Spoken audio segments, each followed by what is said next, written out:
안녕하세요. 아포입니다. 2주 전에 제가 상당히 재밌는 통화를 하나 한 게 있었어요. 어떤 전화 통화냐? SBS 스페셜, 여러분 다 아시죠? SBS 스페셜.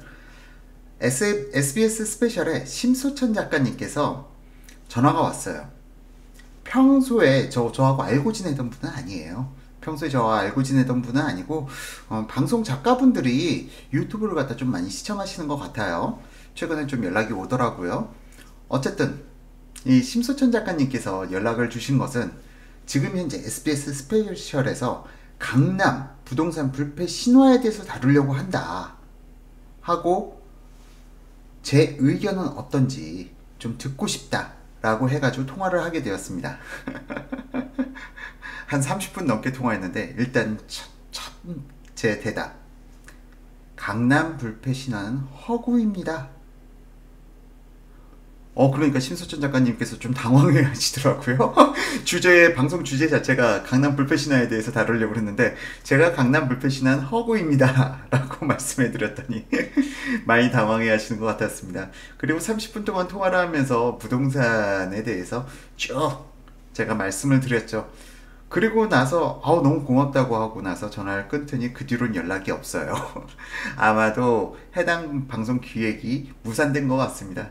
차라리 다행이죠. 방송에서 항상 더 크게 좀 항상 언론의 추이를 갖다 보게 되면요, 신문사에서 좀 호들갑을 떨어주고 그 다음 방송국에서 뻥 하고 터뜨려주면은 오히려 방송에서는 집값을 잡으려고 방송한 건데 이게 역효과를 발생시켜서 더 주택가격을 뻥튀기 시켜버리거든요. 어쨌건 그런 부분도 심서천 작가님께 말씀드렸었고, 자, 그럼 아포유가 도대체 심소천 작가님한테 어떤 얘기를 했던 것일까요? 이 부분에 대해서 오늘 방송을 진행할 건데요. 그 통화 내용보다 훨씬 더 디테일하게 들어갈 겁니다. 여러분들이 강남에 대해서 막연히 꿈꿔왔던 믿음, 신뢰 다 허구라는 사실을 명백하게 보실 수가 있을 겁니다. 잠시만요. 강남을 비하하는 거 아닙니다. 강남도 일반 부동산과 같다라는 맥락에서 진행하는 거고요. 다만 지금 이 방송이 투자자분들은 되도록 시청 안 해주셨으면 좋겠고요. 내 집 마련을 하고자 하는 실수요자분들한테는 정말 큰 도움이 될 영상입니다. 투자자분들은 이 방송 들으시면 좀 상처받으실 수도 있어요. 또한 내가 이미 강남이나 강남 상구 쪽에 거주하고 있다, 상처받으실 수 있어요. 그냥 여기서 보기 중단하시길 권장드립니다. 자, 지금 이 방송은 정말 내 집 마련이 필요한 실수요자분들을 위한 방송인 만큼 이미 나는 어느 정도 부가 만들어져 있고, 또한 투자자분들한테는 별로 그다지 권장드리는 방송 아니라는 점 거듭 양해 부탁드리면서 방송 시작하도록 하겠습니다.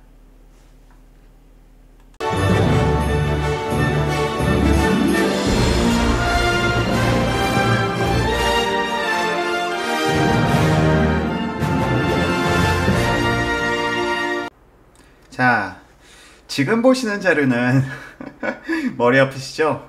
서울시 25개구 월별 평균거래 평당가입니다. 전용면적 기준으로 산출했고요.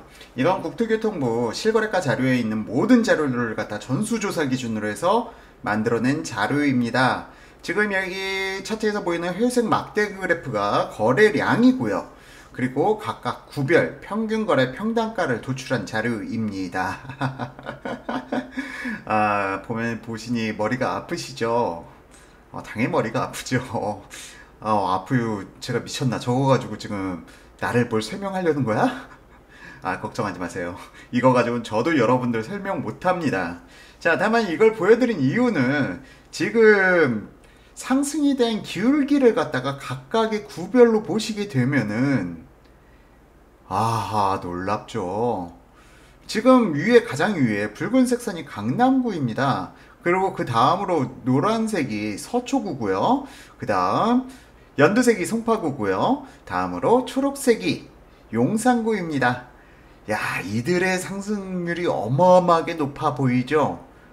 굉장히 가파릅니다.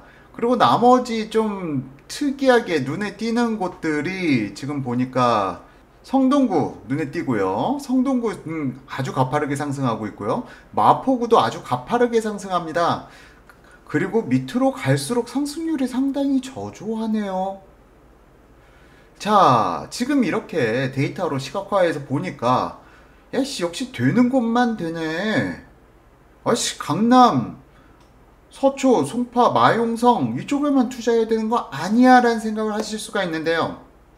자, 오늘 주제 본격적으로 들어가 보겠습니다. 정말 되는 곳만 될까요? 이 부분에 대해서 한번 여러분들께 이 지금 서울 25개구를 갖다가 가격대별로 5분위로 나누어 가지고 여러분들께 설명을 드려 나갈 것입니다. 자, 5분위를 갖다 살펴보시게 되면 자, 지금 보시면은 지금 맵 차트 강남, 서초, 송파, 용산까지 해서 1분위 시장이고요. 그 다음 2분위 시장이 성동, 광진, 중구, 마포, 그리고 동작 이렇게 해서 2분위 시장이고요.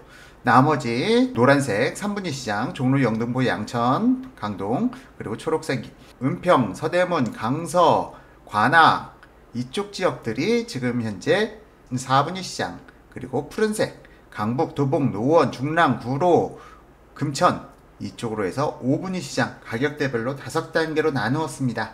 자, 그러면은 1분위 시장부터 가격 흐름 살펴볼 거고요. 1, 2, 3, 4, 5분위 시장까지 대략적으로 가격 싹 훑어본 이후에 그 다음 이들 지역을 갖다가 객관적으로 한번 비교해 보면서 과연 강남 불패시나 맞는지, 아니면은 5분위 시장이나 4분위 시장은 절대 집을 사면 안 되는 곳인지 명쾌히 밝혀드리도록 하겠습니다.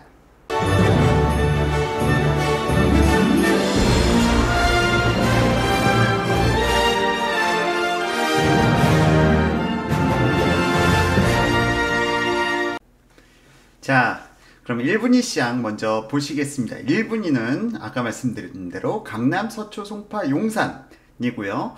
흐름 자체를 갖다 보시게 되면은 1분위 시장, 와, 서로 간 흐름 자체가 너무 유사해요.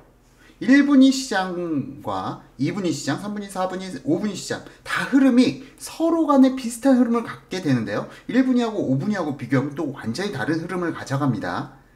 이 부분은 뒤에서 다시 설명드릴 거고요. 자, 앞서 또 하나 더 말씀드릴 거. 이게 KB나 한국감정원 부동산 가격지수하고는 다릅니다. 가격지수는 동별 단지별로 해가지고 쭈루루 표현한 거고요. 실제 가장 정확한 거, 그 시장에 대해서 가장 정확한 건 오히려 한국감정원이나 KB 부동산 신탁의 통계가 더 정확할 수가 있습니다. 다만 이걸 보는 이유, 시장의 흐름을 갖다가 익히기에는 오히려 각 구별 평균거래 평단가로 보시면은 오히려 흐름을 보기에는 훨씬 더 좋습니다. 자, 또 한 가지만 더. 가격이 올랐다고 해가지고 평균거래가가 다 오른 건 아니고, 가격이 떨어졌다고 해서 평균거래가가 다 떨어진 건 아닙니다. 단지별적 입장에서 봤을 땐 가격이 올랐을 때는 비싼 아파트들이 거래가 많이 되었다. 그리고 가격이 떨어졌을 때는 저가의 아파트가 많이 거래되었다. 그런 개념으로 보시면 좀 더 이해가 정확한데요. 사실상 대세적인 상승 흐름을 갖다 보게 되면은 저가의 아파트들도 함께 같이 올라가는 구간이 나타나게 됩니다. 뭐 좀 더 자세한 얘기를 하려면 이 차트만 가지고도 뭐 1시간 이상을 갖다 설명해 드려야 되는데, 오늘은 그 주제가 아니니까 간략하게 패스하도록 하겠습니다. 강남구를 기준으로 보게 되면은 흐름 자체가 2006년, 7년, 8년 어라? 이상해요. 2006년, 7년, 8년 상당히 뜨거웠던 시기 아닌가요? 근데 강남구는 평균거래 평단가는 그렇게 많이 뭐 들락날락 하긴 하는데 상승세가 완연하게 보이진 않아요. 오히려 2009년 이후에 평균거래 평단가가 확 올라가는 모습을 보입니다. 어라? 2009년 좀 침체기 아닌가요? 자, 강남은요 사실상 지금 이 차트로 보기에는 좀 약간 어려운 부분이 있어요. 1분위 시장 다 공통적인 사항인데요. 강남은 2006년 이후보다 2006년 이전에 훨씬 더 높은 상승을 거쳐왔습니다. 2006년 이전에 훨씬 더 높은 상승을 거쳐왔고요. 2006년 이전의 상황은 무엇이냐? 사람들이 주택은 강남만 오른다 라는 바로 강남 불패 신화가 만들어진 게 바로 2006년 이전 시점이에요. 97년 IMF 극복하고 나서부터 2002년 99년부터 2002년 그리고 2006년 이때까지 강남은 정말 타 지역들과의 격차를 상당히 벌려가면서 강남 불패 신화를 만들어갔던 그 시기입니다. 그리고 나서 너무 가격이 상승하다 보니 그 이후로 타 지역들이 상승하는 시점이었죠. 그건 뒤에서 다시 설명드릴 거고요. 자, 2009년에 평당 4,025만원 2009년 1, 2, 3, 4, 5, 6, 6월달, 7월달, 8월달쯤 되겠네요. 8월달쯤에 평당 4,025만원 전용면적 기준입니다. 4,025만원을 찍어요. 그리고 나서 쭈르르 떨어질 때는 2012년 한 9월달쯤 될 것 같은데요. 3,130만원까지 떨어집니다. 자, 차트 보이시죠? 강남이 집값이 안 떨어진다? 아니에요. 강남도 집값 떨어집니다. 너무 과열되어 있다면 조정을 받게 되고요. 그 과열된 만큼 조정폭은 깊어집니다. 실질적으로 부동산 시장은 놀라울 정도로 가격 균형을 맞춰가요. 어느 시점, 어느 지역이 너무 과열되었다 싶으면 그거에 대한 조정과 통해서 놀라울 정도의 균형력을 맞춰갑니다. 이 부분은 뒤에서 다시 설명드릴 거예요. 그리고 2012년 한 9월경 3,130만원 최저가를 찍고 2014년까지 별다른 등락이 없다가 2014년 이후부터 무섭게 상승하기 시작합니다. 그리고 현재는 전용면적 기준 평당 5,845만원을 찍게 되죠. 지금 서초구도 마찬가지로 미친듯이 상승하고 있는데요. 지금 평균거래 평당가는 서초구가 더 높은 거래가를 갖다 자랑하고 있고요. 그리고 송파구, 용산구, 사실상 송파구가 용산구하고는 비교도 안 될 정도로 더 비싼 지역이었어요. 2006년 이전에는. 하지만 2006년 이후부터 용산에 상당한 무식한 아파트들이 많이 지어졌죠. 평당 지금 서울에서 가장 비싼 아파트들은 강남에 있지 않습니다. 용산에 있습니다. 한남 더 힐이라든가 첼리투스라든가 어쨌건 하이페리온도 지금 강남의 웬만한 아파트들보다 더 비싸죠. 자, 용산에 그런 특징적인 아파트들이 나타나기 시작하면서 물론 용산도 동부 이촌동이라고 부초는 있습니다만 이 부분은 뒤에서 나중에 더 설명드릴 기회가 있을 거고요. 자, 송파구하고 용산구하고 평균거래 평당가는 지금 거의 매우 유사한 흐름을 갖다가 만들어가고 있습니다. 앞서거니 뒤서거니 서로 거의 경쟁하는 듯이 가격대가 비슷하게 2014년 이후로 비슷한 흐름을 맞춰가고 있죠. 자, 더군다나 용산 개발, 용산 미군기지 개발에 대한 기대감들이 한껏 더 높아지면서 지금 용산은 지금 송파구와 거의 비슷한 흐름을 가져간다고 볼 수가 있겠습니다. 1분위 시장 지금 너무 길게 설명했는데요. 2분위 시장 바로 이어서 설명 들어가도록 하겠습니다.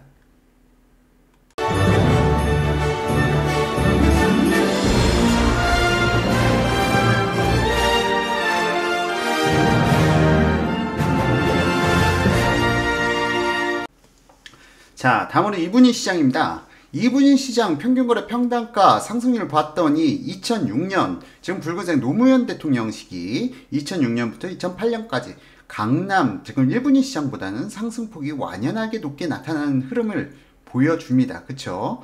그리고 2009년까지도 2009년 중간에 한번 덜컹 그러니까 거래량 회색 막대 그래프 보시면은 2008년 하반기 거래량이 덜컹하고 빠졌다가 다시 상승하면서 2009년 중반까지 상승기를 갖다가 나타내요. 그리고 2009년부터 2012년까지 2013년까지 강남은 침체기 조금 평균거래 평당가가 하향기를 갖다가 거쳤던 반면 오히려 이쪽 시장은 평균거래 평당가가 강남보다도 안 빠졌다. 그쵸? 지금 완연하게 비교가 되죠? 잘 모르시겠다 싶으면은 앞으로 이전 차트 그 유튜브에서 이전 화면 보시고 다시 돌아오셔도 됩니다. 여기서는 제가 시간 관계상 다 비교 일일이 못 해드려요. 자, 오히려 2009년 이후 강남은 하향기를 갖다 겪을 때 오히려 이분위 시장은 잘 버텨줬다. 물론 면적대별로 다릅니다. 여기 면적대가 이렇게 버틸 수 있었던 거는 2009년 이후에 소형 평형은 계속 상승했어요. 그 침체기에도 소형 평형 상승했는데 대형 평형 하락을 갖다 거쳤습니다. 국민주택 규모 초과는 하향의 길을 걷는 반면 대신 소형 평형 때가 상승을 거쳐주면서 서로 간의 평균거래 평단가는 비슷한 흐름을 갖다 가져가요. 자, 어쨌든 지금 바닥을 찍었던 시점 확인해 보니 지금 붉은색 선 기준 성동구입니다. 지금 성동구하고 마포구하고 서로 누가 더 강자냐 하고 지금 강자를 놓고 다투는 것처럼 보이는데요. 지금 붉은색 선 성동구, 그리고 주황색 선, 노란색 선이라고 할까요? 마포구라고 보시면 됩니다. 지금 현재 2013년 1, 2, 3, 4, 5월달경 1786만원 평균 전용면적 평당가 1786만원을 찍은 이후에 지금 현재 3638만원 전용면적 기준 평당가 2배 넘게 올랐습니다. 무섭게 올랐죠. 지금 성동구 기준이고요. 뭐 마포구도 뭐 거의 비슷한 상황이죠. 근데 참 재밌지 않나요? 지금 이분위 시장은 서로 간 흐름이 아주 동조화 현상이라고 했달까요? 동조화 현상이 상당히 강하게 나타납니다.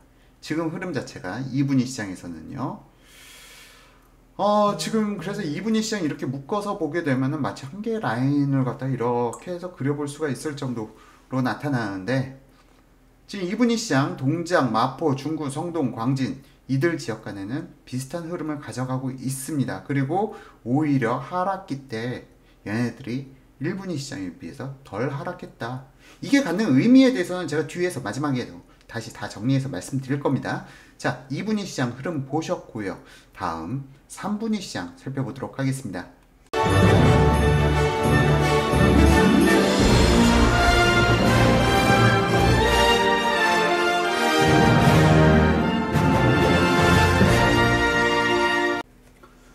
자, 3분위 시장을 살펴보시게 되면 얘네들도 뭐 2009년 이후로는 비슷한 흐름을 가지고 가는데 뭔가요? 2006년부터 2008년까지 초록색 선 강동구입니다. 노란색 선 양천구입니다. 얘들은 왜 이렇게 미친듯이 들락날락 거리나요? 라는 부분과 관련돼서 강동구는요,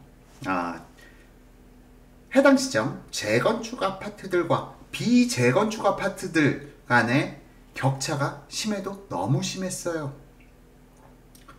지금 이제 재건축 아파트들이 이제 다 건설 착공 들어가고 이제 준공을 앞두고, 물론 그 사이에 준공이 된 아파트들도 있고, 그 과정 속에서 재건축 붐이 확 일었을 때는 가격이 막 상승하다가 재건축 말고 주변 단지, 재건축이 아닌 비재건축 단지들이 거래량이 많아질 때는 평균 거래 평당가가 떨어지고, 그런 과정을 갖다가 상당히 자주 반복하는 모습을 보였는데요.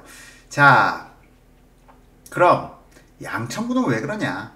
양천구도 마찬가지예요. 양천구도 목동 아파트 권역 14개 단지까지 있죠. 목동 아파트와 비목동 아파트 권역 간의 가격 격차가 상당히 심해요. 그래서 목동 아파트들이 거래량이 많아질 때는 평균 거래 평당가가 높아졌다가, 비목동권 아파트들이 거래량이 많아질 때는 평균 거래 평당가가 낮아지고, 이게 그러니까 부동산이 심리라는 게 개월별로 서로 간에 어느 단지가 너무 과열되고 나면은 그 이어서 그 주변 단지들이 거래되고 하면서 균형을 맞춰 가요.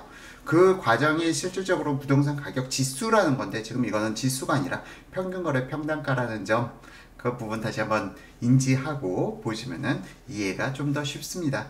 물론 좀 더 깊게 들어가면은 이게 시점별로 다 설명이 가능해지는데, 이거는 진짜 말씀드렸죠. 시간 너무 오래 걸립니다. 그렇게까지 여러분들께서 자세히 아실 필요는 없고요. 대략적인 흐름만 보셔도 무관하지 않을까 싶습니다. 자, 그러면은 그냥 그나마 가격 완만하게 가장 잘 좀 평균치를 잘 보여준 것이 영등포구라고 할 수가 있어요. 지금 붉은색 선 영등포구, 지금 노무현 대통령 집권기 2006년 한 9월 달쯤, 이때는 영등포구의 아파트 평균 거래 평당가가 1275만 원이었습니다.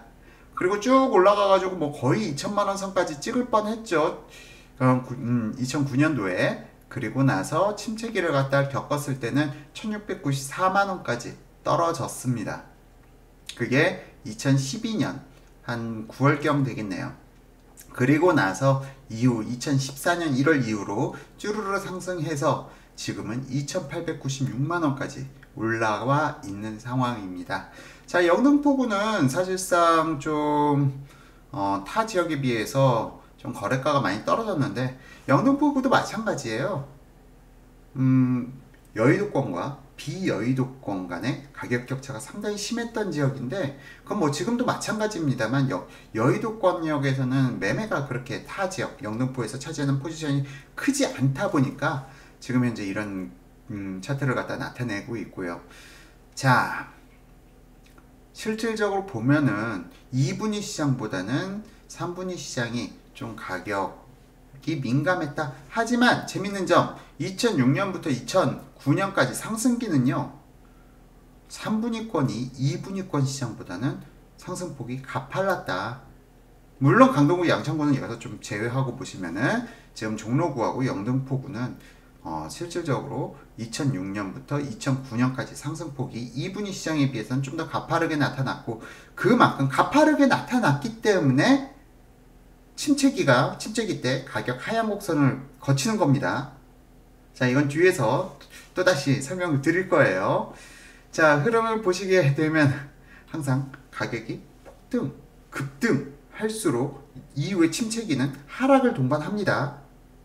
자, 이 부분 다시 한번 짚고 넘어가면 될 것 같고요. 3분위 시장 여기서 접고 3분위 시장 강동, 양천, 종로, 영등포까지 보셨습니다. 자, 그럼 4분위 시장 바로 소개하도록 하겠습니다.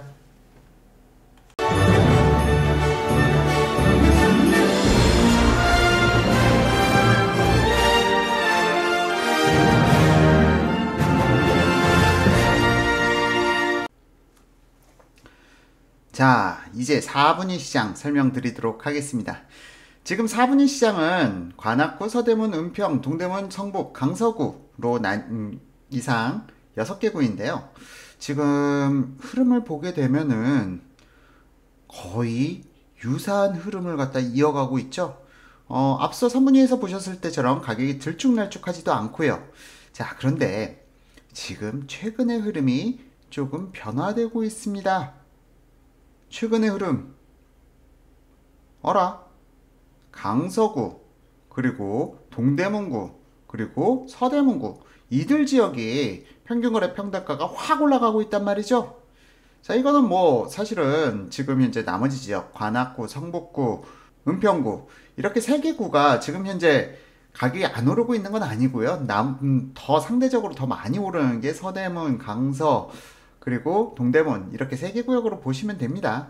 지금 원인은 강서구는 마곡이라는 새로운 주거단지로 인해서 이게 평균거래 평당가에 반영되면서 좀 더 높아진 부분도 있고요. 그리고 서대문구는 뭐 가재월 뉴타운이라던가 아니면 아현 뉴타운으로 인해서 새로운 아파트 단지들로 인해서 발생되는 효과일 수도 있습니다. 또한 동대문구는 그 답심리 뉴타운 쪽이죠. 레미안 크레시티하고 레미안 위브, 뭐 그쪽 지역들이 거래량이 많이 나타나기 시작하면서 이렇게 급등하는 모습을 보여주고 있고요. 나머지 지역들도 지금 급등을 안 하는 건 아니다. 특히 최근에는 거래량 자체가 너무 갑자기 호가가 올라가면서 이게 아직 평균 거래가 다 반영된 건 아니다라는 부분 알아주시면 좋을 것 같아요. 지금 현재 가장 우측의 막대 그래프 8월 거래량 불과 한 50% 정도밖에 취업 안 된 겁니다. 지금 거래량 훨씬 더 많이 올라갈 거고요. 지금 그러면서 8월달 국토유통부 실거래가 갭이 61일인 건 다 아시죠? 이 부분이 반영되면서 다른 지역들 지금 평단가를 더 높여갈 것이다 라는 부분은 명확한 사실입니다. 자, 어쨌든 지금 현재 4분위 시장에서는 흐름 자체가 양분화되어 있다. 강서구 그리고 동대문구, 서대문구 이들 지역이 좀 더 높은 상승을 거치고 있다. 상대적으로 관악구, 은평구, 성북구 이들 지역이 안 오르는 건 아닙니다. 지금 현재 같이 오르고 상승하고 있고요. 자, 4분위 시장 흐름은 상당히 좀 들쑥날쑥하지 않고 가격이 각 구별 좀 약간 다른 지역들에 비해서 평준화되어 있는 모습을 갖다 보여주고 있습니다. 자, 그리고 또 4분위 시장 특징적인 점, 뭐 흐름 자체가 무난합니다. 지금 뭐 갑자기 1, 2분위처럼 급등하는 모습, 최근 시장이 그렇게까지 급등하는 모습은 보이지 않는 반면 지난 침체기에도 그렇게 급락하는 모습도 덜 보였고요. 좀 안정적인 흐름을 갖다 보여주고 있는 케이스라고 생각되네요. 자, 그럼 다음으로 5분위 시장 진행하도록 하겠습니다.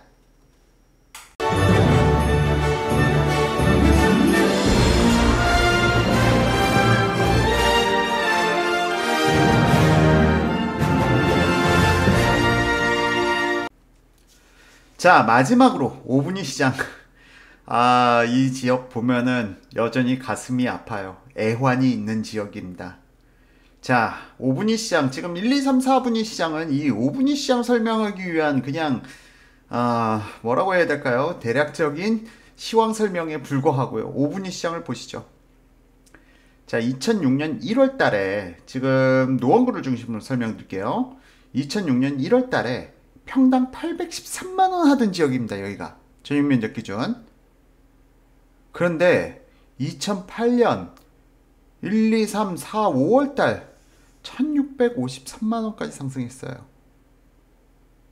이게 도대체 뭔가요?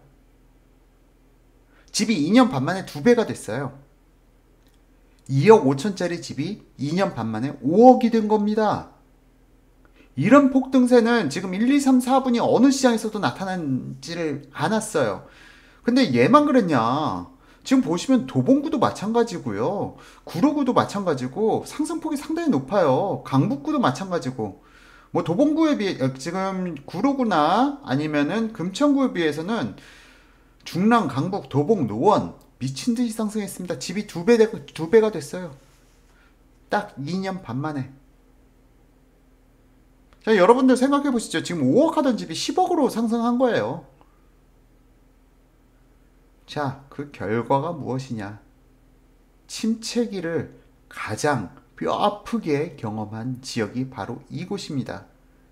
최고 1653만원까지 상승했던 것이 하락할 땐 1300만원까지 하락했어요. 하락폭이 가장 높았다. 왜? 폭등폭이 높을 만큼 침체기에는 하락을 동반할 가능성이 높습니다. 비이성적인 시장까지 가게 되면은 그 이후에는 그 대가를 치러야 돼요. 자, 그렇기 때문에 제가 항상 너무 급등하는 지역은 조심해라라고 얘기하는 거예요. 자, 지금의 급등을 갖다 이제 뒤에서 설명을 드릴 건데요. 자, 지금 5분위 시장을 잘 기억하셔야 돼요. 5분위 시장의 이러한 급등, 2년 반 만에 2배가 상승한 것, 그리고 그 이후의 침체기.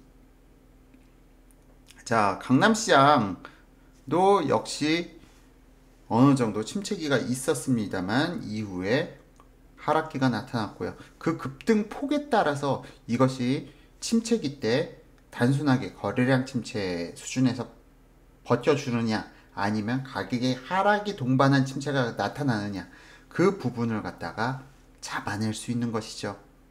자, 이제부터 더 재밌는 이야기 진행됩니다. 5분위 시장, 구로, 금천, 중랑, 강북, 도봉, 노원 시장 보셨고요. 그래프가 상당히 다이나믹하다. 자, 그러면은 최종 정리. 이제부터가 본 방송의 핵심입니다. 지금까지 지겨운 시간 잘 버티셨습니다. 그럼 다음 챕터 진행해 보도록 하겠습니다.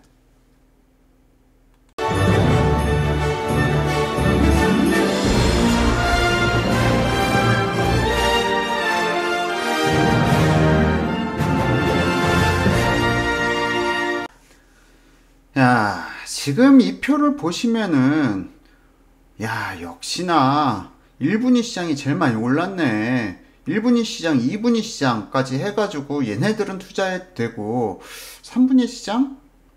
그리고 4분위, 5분위 시장은 투자 가치가 별로 없겠구나 라고 느껴지실 겁니다. 이 차트만 보시면요.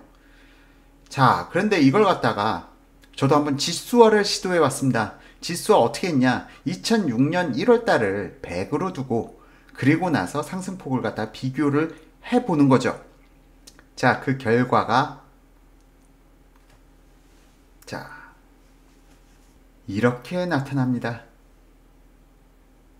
놀랍죠? 자, 1분위가 지금 어디가 있나요? 자, 2006년 1월 달을 기점으로 보게 되면은 야, 1분위 시장이 가장 상승이 덜했다. 오히려 5분위 시장이 가장 올랐다. 참 재밌지 않나요? 그 다음이 4분위 시장이다. 그 다음이 4분위 시장이 많이 올랐고 그 다음이 2분위 시장.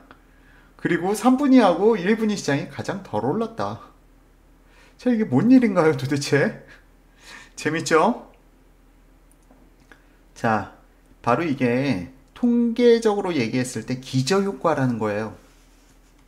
비교 대상 시점을 언제로 두느냐에 따라서 상승률은 상당히 좀 달라지는 거죠. 그러니까 기준 시점에 따라서 기저효과에 따라서 통계의 오류라고 하긴 좀 그렇지만 하여튼 맹점이 나타나는 겁니다.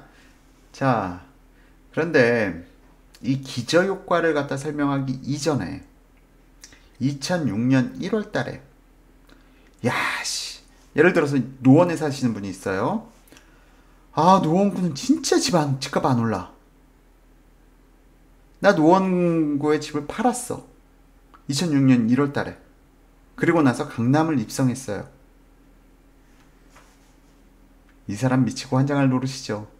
도봉구는 미친듯이 집값이 상승하는, 노원구는 미친듯이 집값이 상승하는데 강남은 그 이후로 상승폭이 너무 둔했으니까요. 야, 이거 참 어떻을까요? 그런 분들 많아요. 제 주변에도 있어요. 노원은 절대 집값 안 올라. 그냥 난 강남으로 이전할래 하신 분들 실제로 많이 있습니다. 2006년도에. 하지만 그 이후에 노원구는 집값이 2배까지 폭등을 했다. 아, 참 재미있는 결과치인데요. 자, 다만 폭등 뒤에는 무슨 일이 있느냐?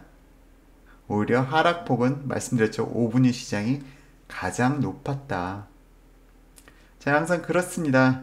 다만 지금 현재 강남이 이것 기저효과라고 말씀드렸죠. 강남은 IMF 이후로 꾸준히 상승했고 노원구는 그때 계속 상승을 못하고 있었던 지역이다. 그러니까 5분위 시장은 기존 다른 지역들에 비해서 상승폭이 높지 않았던 지역이었습니다. 그러니까 2006년 이전 시점의 상황을 말씀드리는 거예요. 다만 2006년 이전에는 국토교통부 실거래가 부분이 공개가 되지 않아서 이 부분을 갖다 여기 차트에다가는 담지 못했습니다만 실제 2006년 이전에 5분위 시장은 절대 집값이 안 오르는 지역 하고 고정관념이 생기던 시점이었는데 결국 어떻게 됩니까? 다른 지역들 다 올라가니까 사람들이 더 이상 갈 데가 없으니까 밀려서 5분위 시장에 참여를 하게 되고요. 그 결과가 지금 이렇게 나타난 겁니다. 자, 이 부분 기저효과라고 지금 말씀을 드렸고요.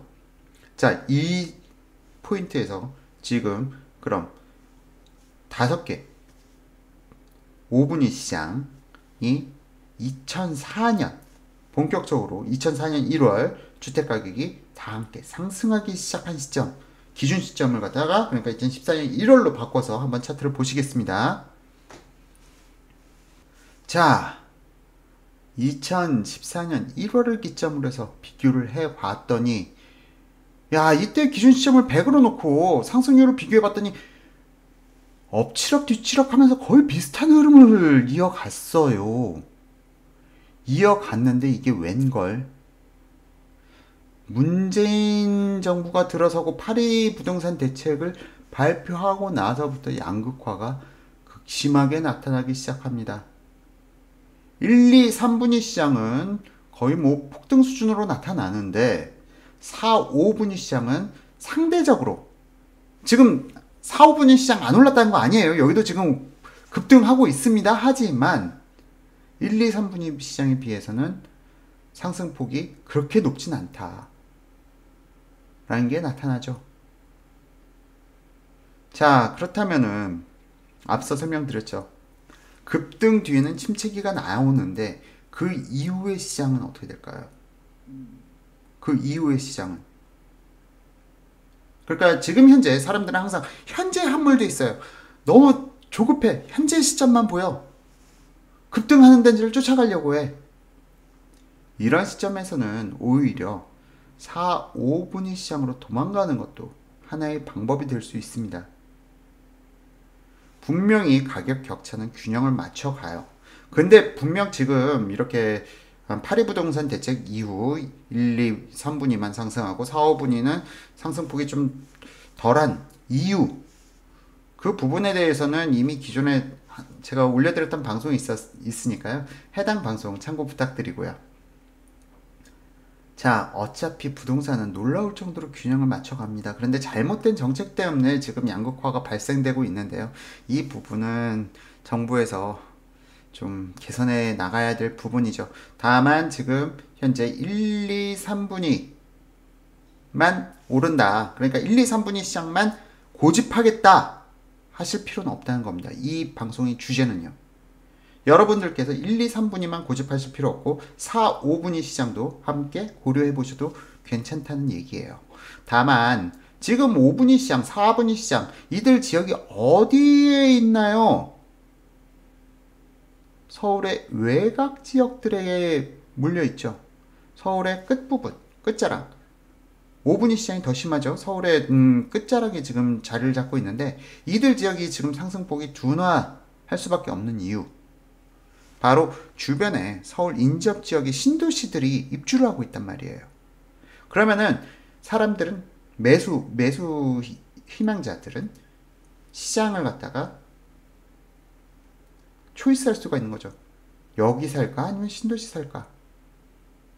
자, 그러다 보니까 수요가 분산돼서 지금 4, 5분위 시장이 상승을 못하는 것 뿐이에요. 자, 그런데 경기도 입주 물량 언제쯤 감소하기 시작하느냐?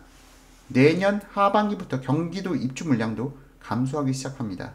자, 그러면은 그때를 대비했을 때는 오히려 4, 5분위 시장의 상승은 내년 하반기부터 본격적으로 상승할 가능성이 있다고 볼 수 있습니다. 자, 그렇기 때문에 지금 현재 1, 2, 3분위 너무 급등하는 시장 무리하실 필요는 없다. 4, 5분위 시장도 지금 여러분들께서 바라보셔도 괜찮다라고 생각합니다. 더불어서 4, 5분위 시장이 또 급등했다? 이후에 만약 급등을 했다 하면은 그 이후에는 경기도 신도시 지역, 지금 막 입주하고 있는 곳들, 그 지역들은 아마 상승폭이 덜할 거예요. 그쪽으로 눈높이를 또 낮추셔도 상관없고요. 어떠신가요? 시장의 흐름. 너무 급등하는 지역을 갖다가 목숨 걸고 쫓아갈 필요는 없습니다. 가장 중요한 거 쫓아가셔도 돼요. 쫓아가셔도 되는데 문제, 대출 받아서 쫓아가지 마세요. 대출 비율을 너무 무리하게 가져가가지고 쫓아가시면은 힘들 수가 있어요. 전 대출 비율이 그러니까 대출 이자, 내가 한 달에 대출 이자를 갖다가 한 150까지는 충분히 감당할 수 있어 라고 생각하시면 뭐 2, 3억 대출 받으셔도 돼요. 150? 뭐 큰돈이 아니다. 뭐 예를 들어서 나는 월 우리 가구 합산소득 해서 7, 800 버는데 150 정도는 감내할 수 있어 라고 생각하시면 급등장 쫓아가셔도 되고요. 다만 한 달에 이자 비용 뭐 150이 너무 100? 100만 원이 너무 우린 부담스러워. 우리 한 달에 벌어들이는 수익이 우리 가구당 한 400만 원밖에 안 되는데 여기 100만 원을 은행 이자로 넣기에는 좀 부담스러워 싶으신 분들은 무리해서 1, 2, 3분이 쫓아가기보다는 4, 5분위 시장도 함께 고려해 보셔도 괜찮을 것 같습니다. 자, 오늘 방송 어떠셨나요? 좀 상당히 어렵고 보기 어려운 주제였습니다. 아, 제 개인적으로도 이 방송을 갖다 어떻게 찍어야 할까 여러 번 고민하느라 방송이 업데이트가 늦어졌는데요. 제대로 잘 설명했는지 모르겠네요. 여러분들께서 너무 주택 가격에 조급해 하시지 마시고 내 눈높이, 내 능력에 맞는 주택을 구입하시는 게 가장 정답에 가까울 수 있습니다. 그리고 무조건 입지다. 얘네들은 상승해도 되는데 나머지 지역들은 상승하면 안 돼? 얘네들이 상승하면 걱정돼? 그건 부동산에 대해서 1, 2, 3, 4도 모르는 사람들이 하는 얘기입니다. 부동산은 항상 균형을 맞춰갑니다. 그렇기 때문에 무리한 투자보다는 내 소득 범위 내에서 감당할 수 있는 수준의 대출을 권장드리고요.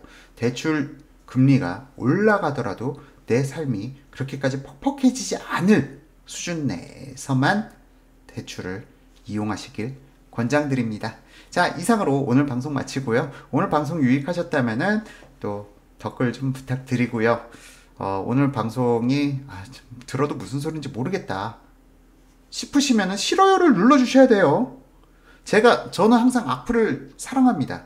그리고 좋아요와 싫어요를 갖다가 전부 다 겸허히 받아들입니다. 오늘 방송에 대한 평가 여러분들 냉정하게 해주시고요. 더불어서 다음 방송 예고해드리자면 지금 현재 부동산 시장 현 단계는 어디쯤인가? 지금 현재 부동산 시장의 현 수준은 어느 수준까지 와 있는가? 지금 이 급등을 갖다가 우리가 마음껏 즐겨도 되는가? 라는 부분에 대해서 다음 방송은 좀 경고성 방송입니다. 부동산 시장의 급등에 대한 경고성 방송이고요. 다음 방송에 대해서도 많은 기대 부탁드립니다. 너무 폭등폭등만 해주시니까 아포유가 폭등론자라고 너무 몰리긴 하는데 다음 방송은 좀 여러분들께서 한번 깊이 고민해 보실 수 있는 그런 방송이니까 좀 마음의 준비 좀 하시고요. 자, 그럼 이상으로 오늘 방송 마치고요. 여기까지 시청해주신 아포유 가족 여러분 그리고 유튜브 시청자 여러분 감사합니다.